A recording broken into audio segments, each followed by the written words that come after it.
ولما جاءهم كتاب عاجل مصدق ما معهم وكانوا من قبل يستفتحون على الذين كفروا فلما جاءهم ما عرفوا كفروا به فلعنة الله الكافرين بئس ما اشتروا به أنفسهم أن يكفر ما أعطى الله بغيا أن ينضي الله من فضل الله من يشاء من بعده فباءوا بغضب إلى غضب وللكافرين عذاب مهين وإذا قيل لهم آمنوا ما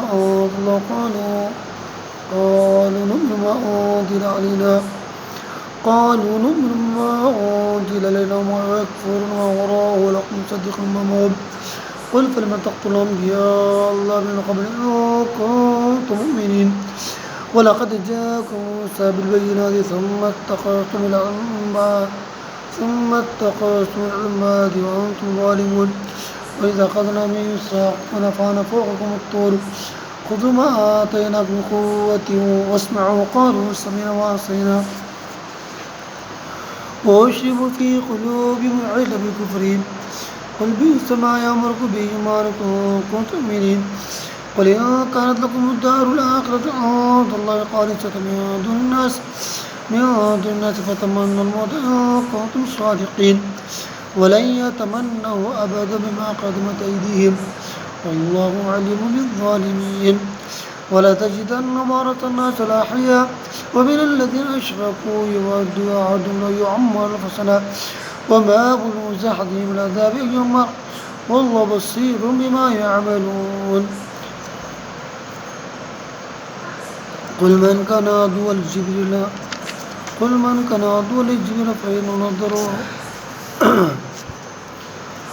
من كان عدوا لجبريل فإنه نزله على قلبك بإذن الله مصدق لما بين يديه وهدى وبشرى للمؤمنين من كان عدوا للملائكة ورسل جبريل وميكال فإن الله عدو للكافرين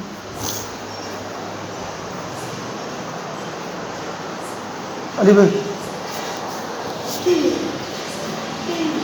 itu Allahu Akbar Asyhadu la ilaha illallah asyhadu la ilaha illallah asyhadu anna Muhammadar Rasulullah asyhadu anna Muhammadar Rasulullah hayya 'alas salah hayya 'alal falah hayya 'alal falah hayya 'alal falah qad qamatis salah Allahu Akbar la ilaha illallah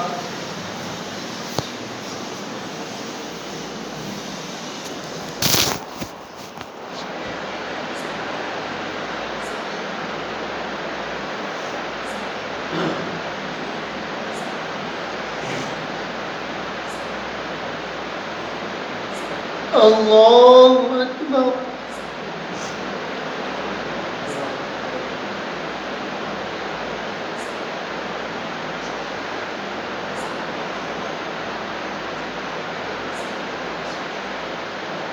الحمد لله رب العالمين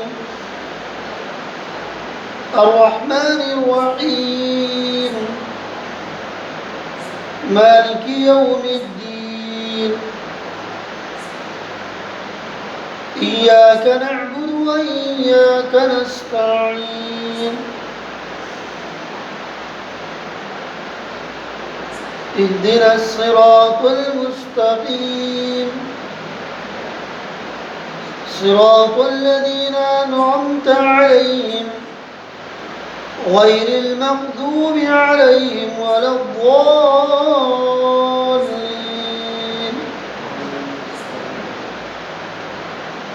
ألف لام ميم ذلك الكتاب لا ريب فيه هدى للمتقين الذين يؤمنون بالغيب ويقيمون الصلاة ومما رزقناهم ينفقون والذين يؤمنون بما أنزل إليك وما أنزل من قبلك وبالآخرة هم يوقنون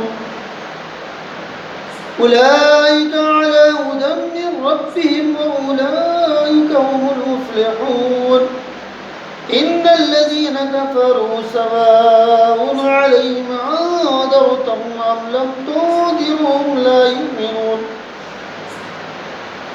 ختم الله على قلوبهم وعلى سمعهم وعلى أبصارهم غشاوة ولهم عذاب عظيم.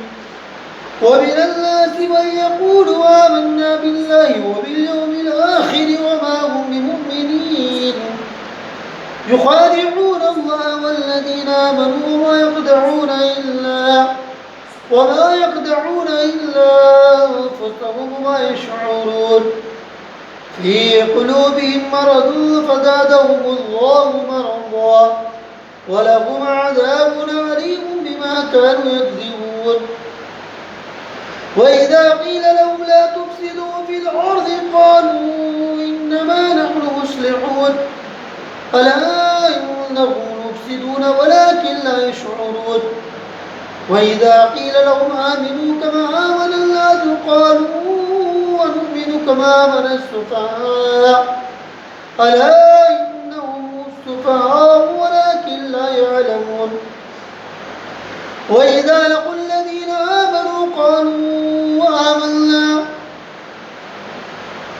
وإذا خلوا إلى شياطينهم قالوا إنا معكم وإذا لقوا الذين آمنوا قالوا آمنا وإذا خلوا إلى شياطينهم قالوا إنا معكم إنما نحن مستهزئون.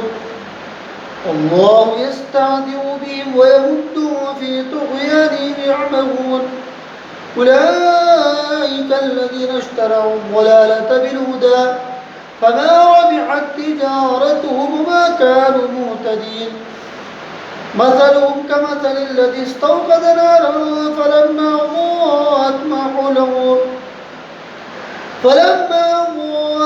حوله ذهب الله بنورهم وتركهم في ظلمات لا يبصرون. ثم بكم عمي فهم لا يرجعون. أو كصيب من السماء فيه ظلمات ورعد وبرق يجعلون أصابعهم في آذانهم من الصواعق حذر الموت والله محيط بالكافرين. يكاد البرق يخطف أبصارهم كلما أضاء لهم مشوا فيه وإذا ظلم عليهم قاموا ولو شاء الله لذهب بسمعهم وأبصارهم إن الله على كل شيء قدير. يا أيها الناس اعبدوا ربكم الذي خلقكم والذين من قبلكم لعلكم تتقون. الذي جعل لكم الأرض فراشا والسماء بناء وأنزل من السماء ماء فأخرج به من الثمرات رزقا لكم فلا تجعلوا لله أندادا وأنتم تعلمون. وإن كنتم في ريب مما نزلنا على عبدنا فأتوا بسورة من مثله وادعوا شهداءكم من دون الله إن كنتم صادقين. فإن لم تفعلوا ولا تفعلوا فاتقوا النار التي وقودها الناس والحجارة أعدت للكافرين. وبشر الذين آمنوا وعملوا الصالحات أن لهم جنات تجري من تحتها الأنهار كلما رزقوا منها من ثمرة رزقا قالوا هذا الذي رزقنا من قبل وأوتوا به متشابها ولهم فيها أزواج مطهرة وهم فيها خالدون. الله أكبر.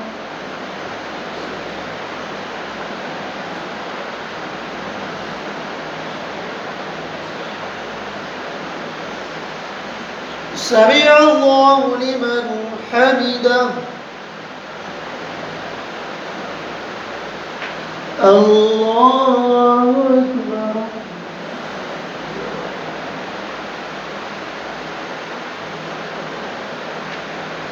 الله أكبر.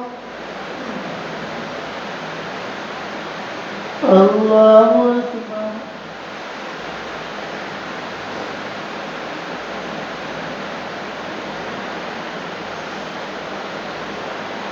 الله أكبر.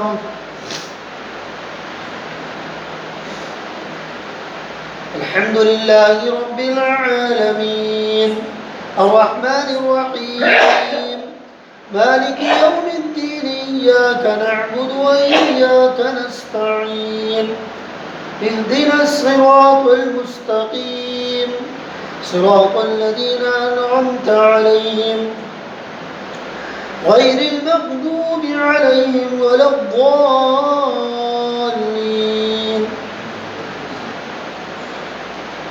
إن الله لا يستحيي أن يضرب مثلا ما بعوضة فما فوقها فأما الذين آمنوا فيعلمون أنه الحق من ربهم وأما الذين كفروا فيقولون ماذا أراد الله بهذا مثلا يضل به كثيرا ويهدي به كثيرا وما يضل به إلا الفاسقين الذين ينقضون عهد الله من بعد ميثاقه ويقطعون ما أمر الله به أن يوصل ويفسدون في الأرض أولئك هم الخاسرون. كيف تكفرون بالله وكنتم أمواتا فأحياكم ثم يميتكم ثم يحييكم ثم إليه ترجعون هو الذي خلق لكم ما في الأرض جميعا ثم استوى إلى السماء فسواهن 7 سماوات وهو بكل شيء عليم. وإذ قال ربك للملائكة إني جاعل في الأرض خليفة قالوا وتجعل فيها من يفسد فيها ويسفك الدماء ونحن نسبح بحمدك ونقدس لك قال إني أعلم ما لا تعلمون وعلم آدم الأسماء كلها ثم عرضهم على الملائكة فقال أنبئوني بأسماء هؤلاء إن كنتم صادقين قالوا سبحانك لا علم لنا إلا ما علمتنا إنك أنت العليم الحكيم. قال يا آدم أنبئهم بأسمائهم فلما أنبأوا بأسمائهم قال ألم أقل لكم إني أعلم غيب السماوات والأرض وأعلم ما تبدون ما كنتم تكتمون. وإذ قلنا للملائكة اسجدوا لآدم فسجدوا إلا إبليس أبى واستكبر وكان من الكافرين. وقلنا يا آدم اسكن أنت وزوجك الجنة وكلا منها رغدا حيث شئتما ولا تقربا هذه الشجرة فتكونا من الظالمين. فأزلهما الشيطان عنها فأخرجهما مما كان فيه وقلنا اهبطوا بعضكم لبعض عدو ولكم في الأرض مستقر ومتاع إلى حين. فتلقى آدم من ربه كلمات فتاب عليه إنه هو التواب الرحيم. قلنا اهبطوا منها جميعا فإما يأتينكم مني هدى فمن تبع هدى فلا خوف عليهم ولا هم يحزنون والذين كفروا وكذبوا بآياتنا أولئك أصحاب النار هم فيها خالدون. الله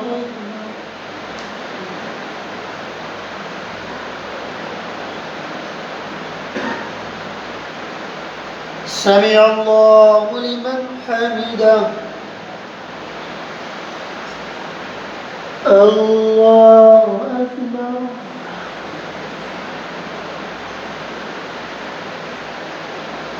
الله أكبر. الله أكبر.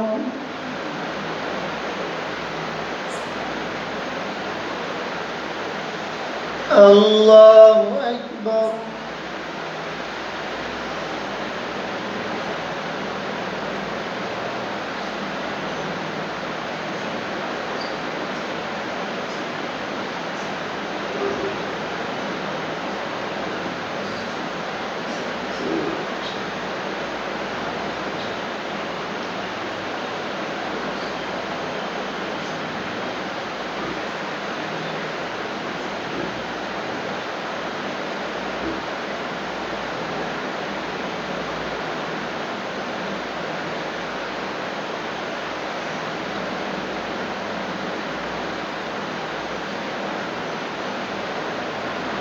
अस्सलामु अलैकुम व रहमतुल्लाह।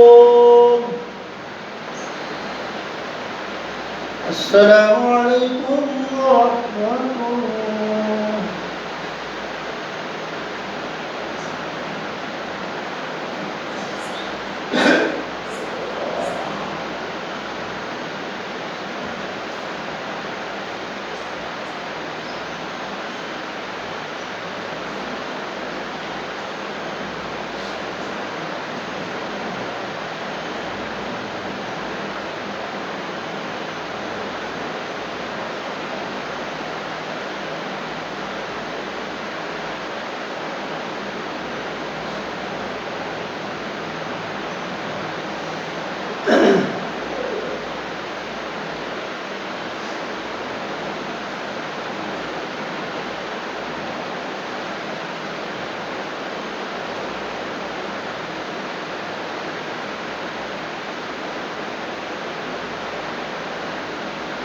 الحمد لله رب العالمين.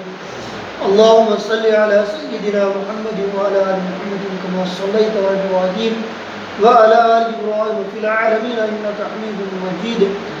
اللهم بارك على محمد وعلى آل محمد كما باركت على إبراهيم وعلى آل إبراهيم في العالمين إنك حميد مجيد. اللهم أنت السلام ومنك السلام عليك يرجع السلام. حينا ربنا بالسلام وادخلنا الجنة دار السلام. تبارك ربنا وتعاليت يا ذا الجلال والإكرام. أصبحنا وأصبح الملك لله رب العالمين. اللهم بك أصبحنا بك نحيا بك نموت وإليك النشور. لا إله إلا هو الحليم الكريم. سبحان الله رب العرش العظيم. الحمد لله رب العالمين. أسألك معجبات رحمتك وأداء مغفرتك والغنيمة من كل بر والسلامة من كل إثم. لا تدع لنا غما إلا غفرتا ولا حما إلا فرجتا ولا مريضا إلا شفيتا ولا حاجة هي لك رضا إلا قضيتها يا أرحم الراحمين ويا أكرم الأكرمين ويا ذو القوة المتين. ظلمنا أنفسنا وإن لم تغفر لنا وترحمنا لنكونن من الخاسرين. اللهم حبب إلينا الإيمان وزينه في قلوبنا وكره إلينا الكفر والفسوق والعصيان. اللهم اجعلنا من الراشدين. توفنا مسلما والحقنا بالصالحين. قال الله تعالى في شأن حبيبي إن الله وملائكته يصلون على النبي يا أيها الذين آمنوا صلوا عليه وسلموا تسليما. اللهم صل وسلم وبارك على سيدنا محمد وعلى آله وصحبه وبارك وسلم. سبحان ربك رب العزة عما يصفون وسلام على المرسلين والحمد لله رب العالمين.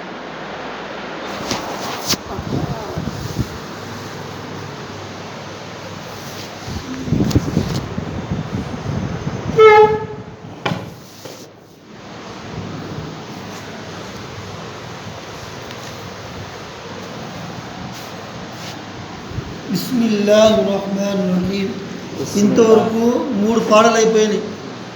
3 పాటలు విని మీరు దానికి అర్థం కూడా విన్నారు. మీరు 4వ పార ఇది. 4వ పార لن تنالوا البر حتى تنفقوا مما تحبون وما تنفقوا من شيء فإن الله به عليم. كل الطعام كان حلا لبني إسرائيل إلا ما حرم إسرائيل على نفسه من قبل أن تنزل التوراة. قل فأتوا بالتوراة فاتلوها إن كنتم صادقين. فمن افترى على الله الكذب من بعد ذلك فأولئك هم الظالمون. قل صدق الله فاتبعوا ملة إبراهيم حنيفا وما كان من المشركين.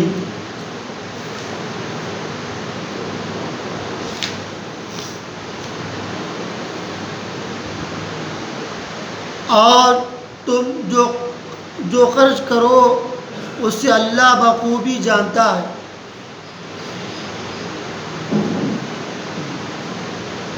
जब तुम अपनी पसंदीदा चीज़ से अल्लाह की राह में खर्च ना करोगे हरगिज़ भलाई ना पाओगे, और तुम जो खर्च करो उसे अल्लाह बखूबी जानता है। तौरात के नुज़ूल से पहले याकूब अलैहिस्सलाम ने हज़रत याकूब अलैहिस्सलाम ने जिस चीज़ को अपने ऊपर हराम कर लिया था उसके सिवा तमाम खाने बनी इसराइल पर हलाल थे। आप कह दीजिए कि अगर तुम सच्चे हो तो तौरात ले आओ और पढ़कर सुनाओ। उसके बाद भी जो लोग अल्लाह पर बोहतान बांधें वही जालिम है। आप कह दीजिए कि अल्लाह सच्चा है। तुम सब सैयदना इब्राहीम अलैहिस्सलाम, सैयदना इब्राहीम हनीफ के दीन की पैरवी करो जो मुशरिक न थे। सैयदना इब्राहीम अलैहिस्सलाम मुशरिक नहीं थे, हनीफ मुस्लिमा हक पर थे। इन ఆయతలో ఫస్ట్ ఆయతలో ఈ 4వ పారలో ఫస్ట్ ఆయతలో అల్లాహ్ తబారక వ తఆలా ఏం చెప్తున్నారంటే, మీరు మీ దాంట్లో మీ గుండెలో ప్రేమ ఉంది కదా, ఏం ప్రేమ ఉంది? కొంతమంది భూమి ప్రేమిస్తారు, కొంతమంది డబ్బుల్ని ప్రేమిస్తారు. అది మీరు ఏం చేయాలా? అల్లాహ్ రాస్తలు ఇవ్వాలి. కొందరికి టైం ఉండదు, ఏదైనా కానీ దానికి ఏం చేయాలా? అల్లాహ్ రాస్తలు ఇవ్వాలి. ఎవరికైనా భూమి ఇది ఉంటుంది, వద్దబాయి భూమి అమ్మి నేను మదరసాకి ఇస్తా, ఈ భూమి అమ్మి మసీద్ కట్టిస్తా నేను, ఎందుకంటే ఈ భూమి తర్వాత కొట్లాట అయిపోతుంది, అదే మసీద్ కట్టిస్తే అందరూ అజాన్ ఇస్తారు, నమాజ్ ఇస్తారంట. దానికి ఖియామత్ వరకు అల్లాహ్ తబారక వ తఆలాకి సవాబిస్తుంటారు. డబ్బులు ఉంది, ప్రేమ, డబ్బు జమా చేసి పెడుతున్నాడు, ₹1,00,000 పెట్టినారు, ఇంకో ₹1,00,000 పెడతారు, దాంట్లో ₹10 తీయాలంటే కూడా ఎందుకు తేయాలని తక్కువైపోతా అనుకుంటాడు. అది కూడా ఏం చేయాలా? వద్దు బాయి డబ్బులు, దీన్ని కూడా మేము అల్లాహ్ రాస్తలో ఖర్చు చేయాలి. దానికంటే దీని అర్థం ఏమిటి? మీరు గుండెలో ప్రేమ వస్తున్నారు కదా, అది మీరు అల్లాహ్ రాస్తలో ఖర్చు చేయమంటున్నారు అల్లాహ్ తాలా. ఫస్ట్ ఆయత్ 4వ పారలో. సెకండ్ ఆయత్ ఏం చెప్తున్నారంటే, మీరు ఏం చేస్తున్నారు కదా అన్నీ అల్లాహ్ తాలా మీకు చూస్తున్నారు. మీకు చూస్తున్నారు. మీరు గుండెల ప్రేమ ఎవరితో? అల్లాహతో ఉందో, డబ్బులతో ఉందో, భార్యతో ఉందో, పొలాలతో ఉందో, అదన్నీ అల్లాహ్ తాలా మీకు చూస్తున్నారు. అట్లాగే అహ్లే కితాబ్ అంటే మాకన్నా వెనకలా ఉండేవాళ్ళు, వీళ్ళు పూజించే వాళ్ళు, మూసా ఖోం, ఈసా ఖోం, దావుద్ ఖోం, వాళ్ళందరికీ ఏమంటున్నారంటే, మీ దగ్గర ఎవరు? యాకూబ్ అలైహిస్సలాం అని ఒక పెద్ద అనపుర ప్రవక్త. ఆయన కూడా వాళ్ళు కొన్ని తినేది సరుకు ఏం చేస్తున్నారు అంటే వాళ్ళు హరాం చేసుకున్నారు, తినకూడదు అని. అల్లాహ్ తబారక వ తఆలా ఏం చేస్తున్నారు? దాని తర్వాత వేరే వాళ్ళ కుటుంబంలో వేరే చీజ్ హలాల్ చేస్తున్నారు, మీరు తినవచ్చు అని అల్లాహ్ తాలా, మీరు తినవచ్చు. తో అట్లాగే దీంట్లో మీరు అల్లాహ్ తాలా ఏం చెప్తున్నారంటే, మీరు కరెక్ట్ మనుషులు ఉంటే మేము పంపినది బుక్కులు మీ దగ్గర ఉంది, ఇక్కడ తీసుకురా అండి, నాకు వినిపండి అంటున్నారు ముహమ్మద్ ప్రవక్త సల్లల్లాహు అలైహి వసల్లం. ముహమ్మద్ ప్రవక్త సల్లల్లాహు అలైహి వసల్లం ఏమంటున్నారంటే, మీరు కరెక్ట్ ఇస్రాయిలీ ఖౌమ్ ఉంటే, మీరు అల్లాహ్ ప్రవక్తల కొడుకులు ఉంటే, మీ దగ్గర పుస్తకం ఉంటే తీసుకురండి, తీసుకొచ్చి మనకి వినపడండి, మీకు నేను కరెక్ట్ సభాను చెప్తా అంటున్నారు. ఎవరు? ముహమ్మద్ ప్రవక్త సల్లల్లాహు అలైహి వసల్లం. మీరు కరెక్ట్ మనుషులు ఉంటే తౌరాత్ తీసుకురండి, ఇంజీల్ తీసుకురండి, మా దగ్గర కూర్చొని చెప్పండి, నేను మీకు కరెక్ట్ చెప్తా. విని కూడా మీరేం చెప్తున్నారు? అబద్ధం చెప్తున్నారు. అల్లాహ్ పైన ఇవి ఏం చెప్తున్నారంటే, అల్లాహ్ పైన వేస్ట్ మాట చెప్తున్నారు, అట్లా ఇట్లా చెప్తున్నారు, అల్లాహ్ ఇట్లా చేయనారు, మాకు ఈ తిరుగురు చెప్తున్నారు, అబద్ధ మాట చెప్తున్నారు. ఇది మీరు అబద్ధ మాటలు అల్లాహ్ తఆలా దగ్గర ఏ పనికి రాదు. మీరు అందుకోసం మీరు సయ్యదనా ఇబ్రాహీం అలైహిస్సలాం పంపిస్తే అందరూ ప్రతి వాళ్ళు దావుదు కో, మూసా కో, ఈసా కో సయ్యదనా ఇబ్రాహీం అలైహిస్సలాం ప్రేమిస్తారు. మీరు ఎట్లా మనిషి? ఈ మక్కా కట్టించినవారు ఎవరు? సయ్యదనా ఇబ్రాహీం అలైహిస్సలాం. ఇస్మాయిల్ కట్టలే, ఇది తప్పు. ఇది ఇస్మాయిల్ కట్టలే, ఇబ్రాహీం కట్టినారు. సయ్యదనా ఇబ్రాహీం అలైహిస్సలాం కట్టినారు. మీరు కరెక్ట్ మనుషులు ఉంటే తీసుకురండి. మీరు సయ్యదనా ఇబ్రాహీం అలైహిస్సలాం అల్లాహ్తో ప్రేమించేవాడు. ఇంకోటి ఆయన హనీఫ్ అంటే సచ్చి మాట చెప్పేవాడు. హనీఫ్ ముస్లిమా, సత్య ముస్లిమాలు అంట. కరెక్ట్ ముస్లిమ్స్ అని ఎవరు? సయ్యదనా ఇబ్రాహీం అలైహిస్సలాం. సయ్యద్ ఇబ్రాహీం అలైహిస్సలాం ముహమ్మద్ ప్రవక్త కూడా పెద్దది చేసినారు. అల్లాహ్ తబారక వ తఆలాకి ప్రేమించినాడు. అట్లాగే ఆయన ఇజాముకు తీసుకున్నారు. మా ముహమ్మద్ ప్రవక్త కన్నా ఎక్కువ కష్టాలు వచ్చినాయి ఆయనకి. మా ముహమ్మద్ సల్లాల్లాహుకి అగ్గిలో వేయలే, కానీ ఇబ్రాహీం సల్లాల్లాహుకి అగ్గిలో వేసినారు. ఇబ్రాహీం సల్లాల్లాహుకి చాలా కష్టం ఇచ్చినారు. అయితే కూడా ఏం చేసినారు? కానీ అల్లాహ్ ఒకటి అన్నారు. ఒకే అల్లాహ్ మేము ప్రేమించేది, ఎవరికి నేను నమ్మనన్నారు. ఎవరు? సయ్యదనా ఇబ్రాహీం అలైహిస్సలాం. అందుకోసం మేము కూడా ఏం చేయాలా? అల్లాహ్ మాట విని మేము అల్లాహ్కు ప్రేమించి ఏ పని కూడా అల్లాహ్కు ప్రేమించి చేయాలా. అల్లాహ్ రాస్తూ మాలు కూడా ఖర్చు చేయాలా, డబ్బులు కూడా ఖర్చు చేయాలా, నమాజ్ కూడా చేయాలా, మంచి పనులు కూడా చేయాలా, వేరే వాళ్ళకి మంచి మాట కూడా చెప్పాలా. మేము చేసేది కాదు, వేరే వాళ్ళకు కూడా మేము మంచి మాట చెప్పాలా. अल्लाह से दुआ है कि हमें इन तमाम बातों पर सुनकर अमल करने की हम सबको तौफीक अता फरमाए. सुब्हान अल्लाह बिहम्दी सुब्हानक अल्लाहुम्मा बिहम्दिका अशहदु अन ला इलाहा इल्ला अंता अस्तगफिरुका व अतूबु इलैक.